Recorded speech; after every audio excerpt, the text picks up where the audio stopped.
Hello everyone, welcome to another episode of TCG Talk, back today with another video. And in today's video, I'm going to be going over some of the recent cards that were spoiled for Kassai. I'm a few days late on this, but I wanted to kind of take time to digest the cards and just look at them and kind of give my general thoughts. And hopefully I also can give you some other cards you can think about maybe that you want to pick up right now that I think are pretty safe to say they'll be used in Kassai's kit in some way, shape, or form, or just be good cards to think about in general. We'll talk about it, get your thoughts on the community, and kind of go from there. But if you're new to the channel, welcome. Thank you so much for stopping by. Hopefully you enjoy your stay. If you're a long-standing supporter, thank you so much as always.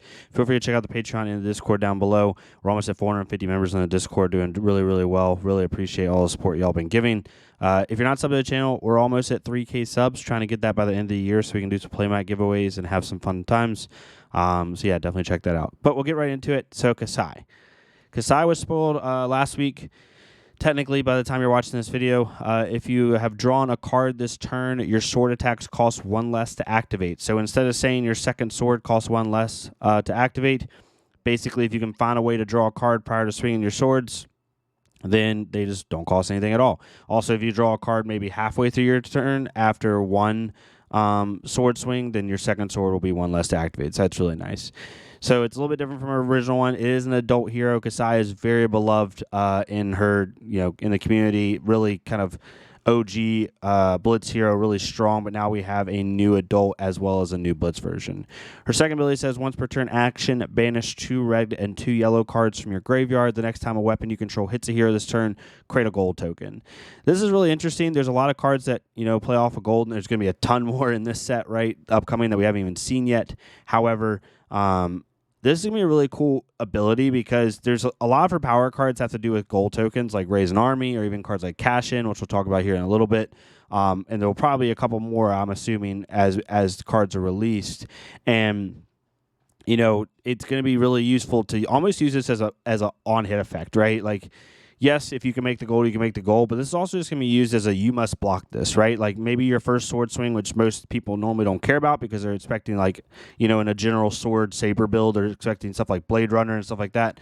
You can even do this before your first sword swing and tell people like, hey, you now have to block this first one that normally you wouldn't care about. And it says the next time a weapon you control hits this turn, which means it works for both sabers if you're running a saber build.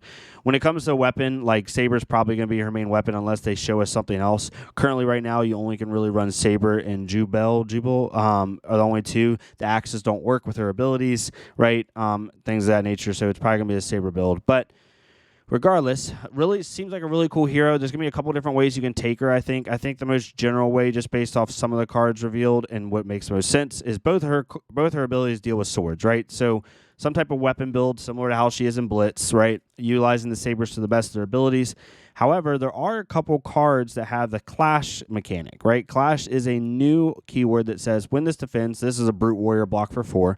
When this defends, clash with an attacking hero. The winner creates an agility token. Clashing heroes reveal the top card of their deck. That hero reveals the card with the greatest power, wins. Now, Brute, this is going to be super nice for Brute. Really easy. And agility tokens, like this is going to be a really cool card for Brute because agility tokens are basically quicken tokens, but they pop the next turn, almost like a seismic surge. So instead of popping on your very next attack, they'll pop at the start of the next turn that you created them, and then your next attack will have go again. So it has a natural synergy with Brute's kit just because they have so many high-power attacks. But there might be a Kassai build out there that runs like maybe half attack actions, half weapon-focused stuff. But we'll have to see. When it comes to other cards, we saw these 3. This one's actually really cool for Brute. Just side note here. Choose a number. The next time you deal that much or more physical damage to a hero this turn, create that many might tokens. I don't know if people remember what might tokens are from the Tolarian Community College set, but if we look at it really fast, might token said at the start of your turn, destroy this, then your next attack gets +1. So if you can find a way to intimidate out people and then say name 2, then this essentially will give your first attack next turn +2, right? Maybe not that crazy, but it's a blue block 3/0 cost that potentially can help you close out a game. Just a cool thing. Other cards for the Kassai. Starting Stake's very interesting. It says if you have no gold tokens, create a gold token. It's a 3-block yellow pitch, 0 cost, which is good for Kassai's second ability. However, it doesn't have go again. So you have to play this at the end of a chain, right? Like maybe after a couple swings, you play this. I can see this being like a 1 or a 2 of, but really like you're going to probably start with gold anyway because of being royal with Kassai. You're going to wear the headpiece. So I don't know. This could get really clunky, and it's just literally a blank text yellow, block 3, like yellow. So we'll have to see. Her biggest power card that's been revealed so far, Kassai Specialization. As an intro, cost to play is destroy X gold tokens you control. Create that many Centauri Sellsword tokens. So she has allies now called Centauri Sellsword that says it's a 3 health or 2 health, 3 power ally, just like Jeremiah's Dragons. That says once per turn action, pay 1, attack, go again. Centauri Sellsword can only attack if you've attacked with a weapon this turn. So these are pretty powerful. Like if you could make like 3 or 4 gold and then attack and then play Raise an Army and have 4 Centauri Sellswords on the field, it's pretty good. It doesn't take a whole lot of setup because she's naturally going to get gold as is. So it's going to be really interesting to see how good these are. The thing is, you have to pay 1 to attack with them, and it's an action. So there's ways to like stop it, obviously, and having to pay 1 plus having to swing a sword first. So you have to swing a sword, which costs 1 resource, potentially, unless you've drawn a card. So drawing a card is going to be very important. And then you're going to need at least, like if you have 3 of these on the board, you need at least a blue to swing all 3, right? So they are a little costly. I wish they wouldn't have, I mean, I understand why they gave them resource because it would have been insanely broken if you could make like 8 of them, swing 1 sword and then do it. But I mean, that's what Dromai does. So it's really interesting that these cost 1, but it is what it is. Hold'em's a warrior action. The next warrior attack this turn gets +3, and when it hits a hero, you may wager a vigor token. Vigor gives your next action cost 1 less, I believe, is what it was, if I remember correctly. I always forget these. They've all came up in the Tolarian Community College kit. Yeah, at the start of your turn, destroy this, then gain a resource. So not too bad. Probably won't be used a ton, I don't think. It will be nice, though, to swing your first sword for free, basically, if you have a vigor token. This suite of equipment is mainly for UPF. Really, really cool equipment. Basically matches the block of number of opposing heroes with greater block than you do. So if, you know, it could potentially be for anywhere from 1 to 3 blade break. The shield's actually pretty good. Bloody Oval's block is equal to the number of opposing heroes with greater health than you. So if you're behind the game, this could potentially block for 3 in a UPF environment, which is pretty cool. They have a new gold token, as you can see, and then agility is actually down here. At the start of your turn, destroy this, then your next attack this turn gets go again. So it's basically a quicken token that pops at the start of the turn. Money where your mouth is. Your next attack this turn gets +3, and when it attacks a hero, you may wager a gold token. So if the attack hits when if the chain link resolves and the attack is hit, you get a gold token. Otherwise, your opponent does. You know, giving your opponent a gold token in most situations probably won't matter too much, which is kind of cool. But you being able to make a gold token is really nice. It is a block too, but it is generic, so other heroes are going to be able to use it. Which also is interesting. Like, this might go in Dromai, right? This might go, probably not, but this might go in other heroes in the set that care about gold, because we haven't seen the other ones. You know, every hero might care about gold in some way, shape, or form. We also have a generic block that says, when this defends clash with attacking hero, the winner creates a gold token. Again, really, really important to create gold, but this might be more of a brute thing. We'll have to see if Kassai does a mixed bag of stuff. So, really, really cool. I think her natural build's probably going to be some type of saber mid-range build, but there might be something that has mixed attack actions and non-mixed attack actions, which is really cool. This is what's been revealed so far. Some of the cards I think you could think about as we go through it. One is Blood on Our Hands. So, as you can see, this new Kassai seems to really care about gold. However, you could run, I think, some type of mix of a gold-copper package, right? Blood on Our Hand only cares about copper. It doesn't care about destroying gold, so you're not going to like ruin your heart. If you have 3 gold and 6 copper, you're not going to destroy gold, right, instead of copper. So you can still run Blood on Our Hands because you have cards like Spoils War and Outland Skirmish for your sabers that create copper. You probably won't create as much copper as normal, so you might only run like a 2 of these or something like that, but it's still really nice power card, allows you to have a big pop-off turn. And if you could combine this with like Courage of Bladehold and your Sellswords, like you pop Courage of Bladehold, let's say you have 6 copper, just, you know, best case scenario, pop this, give +1/+1, go again, and attack twice to all your sabers. So now they're all attacking for 2, and then maybe you pop Gallantry Gold, now they're all attacking for 3, and they're all free, and then, you know, you use your blue to attack with your Sellswords. You have a really cool pop-off turn, basically. We'll have to see how consistent that would be, but definitely think about picking this card up.